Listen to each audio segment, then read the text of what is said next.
episode 1. Sorry for the delay with this review. I've been busy doing other videos and been busy in my life as well, personally. A lot of shit has been going on recently. So, yeah, sorry I haven't sort of started the Series 2 reviews earlier. But yeah, no, Series 2, Episode 1. The story is that it is a continuation after Series 1. You have to watch Series 1 if you haven't watched it before going into this. Basically, Nick has returned through the anomaly that he went through at the end of Series 1, and to only find Claudia Brown has been erased from existence. She has no longer been there. Something has altered in time so that none of the others remember her. They don't even know she exists. She has been erased from existence, and only Nick and Helen remember Claudia, and this causes a lot of tension for the team. Cutter is he's convinced that something's changed and he has to go and try and save it, but then the team stop him, and then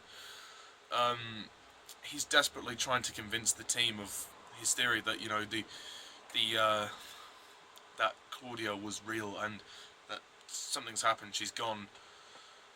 And Connor is the only one who sort of believes him, or kind of is as near enough to believing him as can possibly be.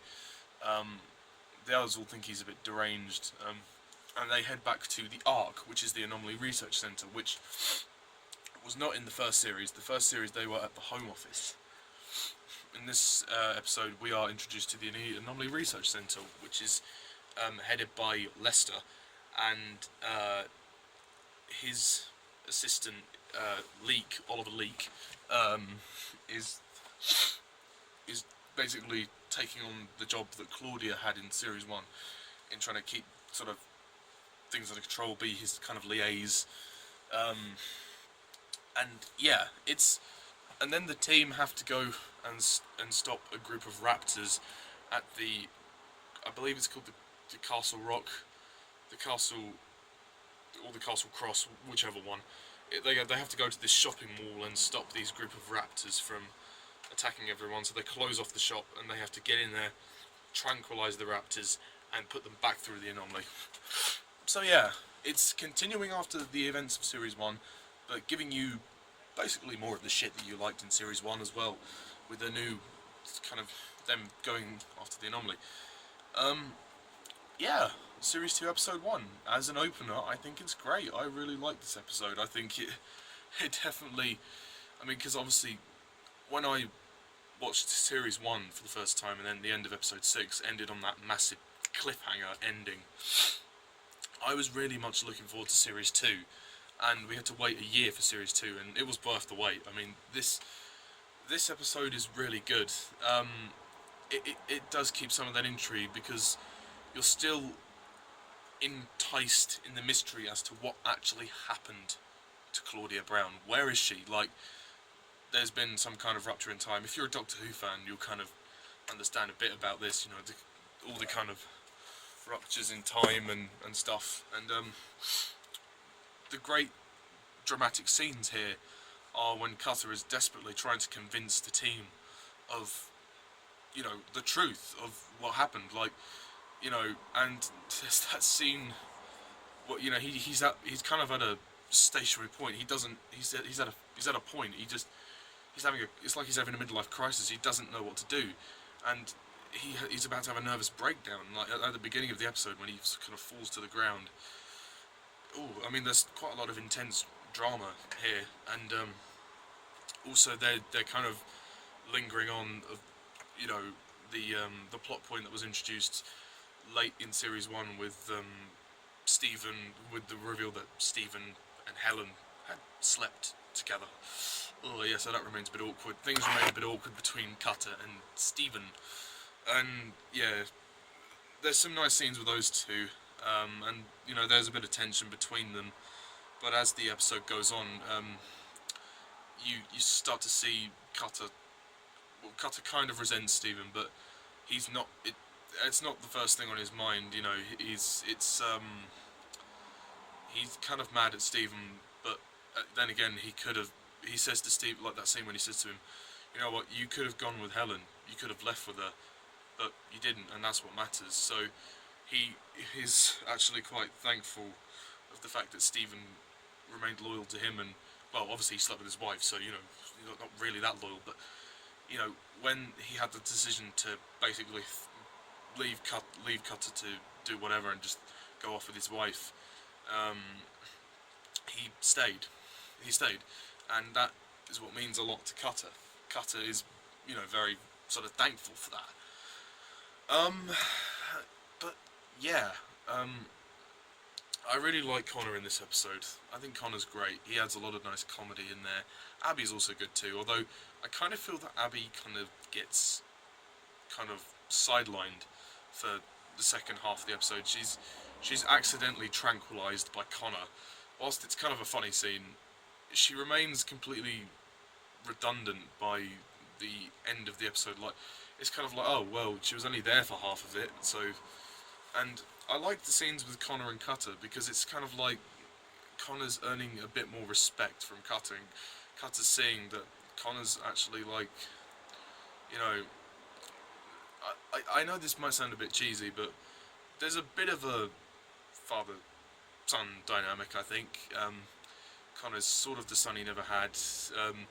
I mean, Connor is basically a lovable idiot. He's an idiot at heart, but he's lovable. We all love him for it. I mean, he knows this. When he knows his stuff, he knows his stuff. He's not unintelligent, but he's very clumsy, and he has the tendency to be kind of idiotic in his actions. But he's funny at heart, and he's a light character. I think Andrew Lee Potts is wonderful. The acting is really good from the most part. Again, James Murray as Stephen. You know, he doesn't really. He remains consistent throughout the entirety of his appearance in the show's tenure, which is the first 2 series. He's actually not bad in this episode. He's okay. You know, he's actually better than his previous, because, you know, he actually he has that one scene with Nick in the car park, and you know, Cutter's trying to make sense of everything, and Stephen is kind of, you know, he's questioning him. Ben Miller's good. He had some nice comedy as well.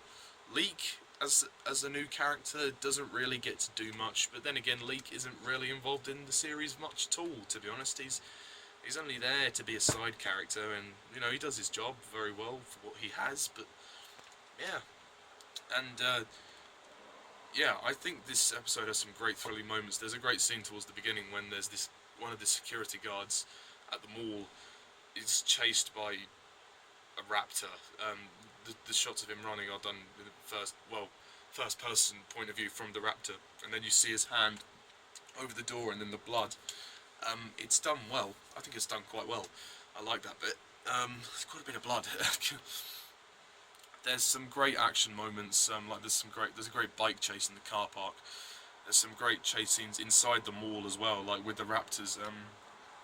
The CGI actually kind of reminded me of Jurassic World on a lesser scale, obviously on a lesser budget. But I thought that given the budget they had, the CGI was great, and it did remind me of Jurassic World a little bit, the way the raptors looked and everything. But yeah, I enjoyed this episode. It was really good. Thought it was some great moments, and it was nice. This one had a bit more scope, I think, as well than some of them in Series 1. There's a bit more scope because you're in a big mall, and there's chases, and there's different areas where they went. Some great action moments. Music is great too. I love the banter between Abby and Connor. There's such a great on-screen. Their on-screen chemistry is amazing. It is really good.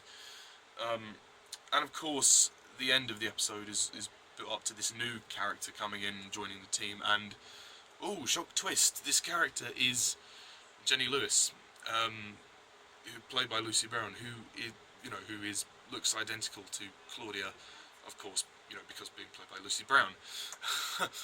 But it does leave you with that sense of, the mystery deepens. Oh, yeah, it is definitely an interesting ending. It's like, oh, where's it gonna go now? Ooh. And Cutter's obviously, like, you know, quite suspicious, because he's like, hang on, you look like Claudia Brown. I mean, she only appears at the very end, so we've yet to see more of her as the series goes on, which is, you know, she's going to get more to do. So Lucy Brown I'll talk about Lucy Brown more in the future reviews for Series 2. So yeah, I mean, overall, I don't really have much to say about it. It was a good start to what I think is a great series, as far as I remember anyway. I mean, I'll watch all of the episodes and then confirm that, but episode 1 is a pretty damn good start. So I'm going to give it an 8 out of 10.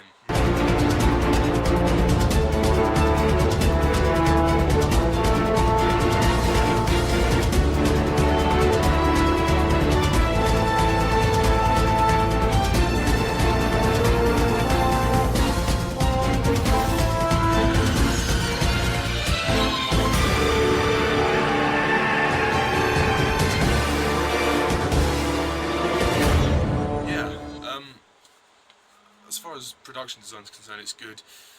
My flaws, some shaky cam. There is some shaky cam. That's one of my biggest flaws, is that there is, again, some grainy shots and some shaky cam. Those are usually the main flaws with the Primeval episode.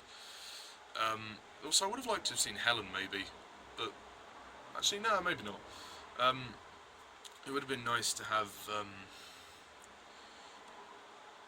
I don't actually think that at the beginning there's like a narration monologue by Nick Cutter recapping the events of Series 1.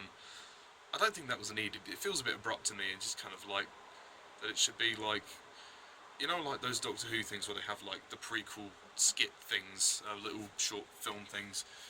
They should have done that. They should have just released that as like a teaser trailer for Series 2, like recapping the events of Series 1, and then like saying Primeval Series 2 on ITV starting Saturday. You know, they should have just done that instead of having it in the cut. They should have just had maybe the end of Series 1, like the last scene at the end when Nick says, "Oh my God," you know. Or they should have had some of that at the beginning, maybe. Yeah. The pacing is fine. It does slow down a little bit in the middle, but it's not a major issue. It's all made for character moments. I like the scene in the wasteland as well, when Nick is talking with Stephen, and Stephen's like, "I thought I'd follow you just in case you try something like this." It's like, you just want to run away. And I like that moment of like Nick's decisions, like, do I go through and fix everything, or do I come back and live out this new present that has been that time and has altered for me, in that where Claudia does not exist. And yeah, there's some great drama. But yeah, overall, that's it. 8 out of 10. What do you think of episode 1? Please put your comments down below and let me know. I think it's a great start to the series. So tune in next time when I review Series 2, Episode 2. And until then, thank you all for watching, and as always, I'm Mr. Thomas 11. See ya.